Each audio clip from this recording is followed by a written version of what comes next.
আলাইকুম। তুরস্কের পতাকাবাহী টার্কিশ এয়ারলাইন্সের অফিস বন্ধ করে দিয়েছে ইরান। দেশটির রাজধানী তেহরানে অবস্থিত গুরুত্বপূর্ণ অফিসটি হঠাৎ বন্ধ করে দেয় ইরানি পুলিশ। কারণ হিসেবে টার্কিশ এয়ারলাইন্সের কর্মীদের দ্বারা ধর্মীয় একটি বিধান আগ্রহ করার কথা বলা হয়েছে। খবর আরব নিউজের। মঙ্গলবার 9 জুলাই অভিযান চালিয়ে অফিসটি বন্ধ করে দেওয়া হয়। তাৎক্ষণিক প্রচার না পেলেও বুধবার 10 জুলাই আন্তর্জাতিক সংবাদ মাধ্যমে বিষয়টি উঠে আসে।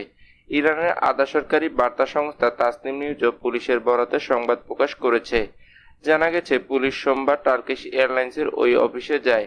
সেখানকার নারী কর্মীদের হিজাব পরতে না দেখে সতর্ক করে পুলিশ। তখন তাৎক্ষণিক হিজাব পরতে হুমকি দেয়া হয়। বলা হয়, নারীদের মাথা ঢাকতে অস্বীকৃতি ইরানের আইনের লঙ্ঘন। ওই সময় নারী কর্মীরা পুলিশের সঙ্গে উচ্চবাক্য করেন। এতে ক্ষুব্ধ হয় পুলিশ। পরের দিন পুলিশ আবারও সেখানে যায়। এবার তারা অফিসটি বন্ধ করে দেয়।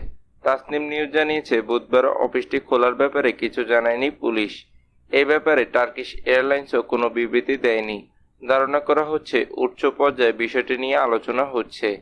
ইরানের কর্মক্ষেত্র ও ঘরের বাইরে হিজাব বা মাথা ঢাকা বাধ্যতামূলক। কর্মীরা হিজাব না পরায় গত কয়েক বছরে রেস্তোরাঁ, দোকান, ফার্মেসি সহ অসংখ্য ব্যবসায়িক প্রতিষ্ঠান বন্ধ করে দেওয়া হয়েছে। এছাড়া নারীদের গ্রেপ্তার, জরিমানা সহ অন্যান্য শাস্তি হরহামেশাই দেওয়া হয়। এই নিয়ে দেশটিতে চরম ক্ষোভ বিরাজ করছে। মাঝে মধ্যেই তা ফুঁসে ওঠে বিক্ষোভ রূপে। 2022 সালে দেশটির নৈতিকতা পুলিশের হেফাজতে মাওসা আমিনির মৃত্যুর পর এমনই এক বিক্ষোভ দেখে ইরান। সে সময় হাজারো মানুষ আন্দোলনে সামিল হন। ইরান এবং তুর্কি বর্তমানে সবচেয়ে ভালো সম্পর্কের মধ্যে আছে।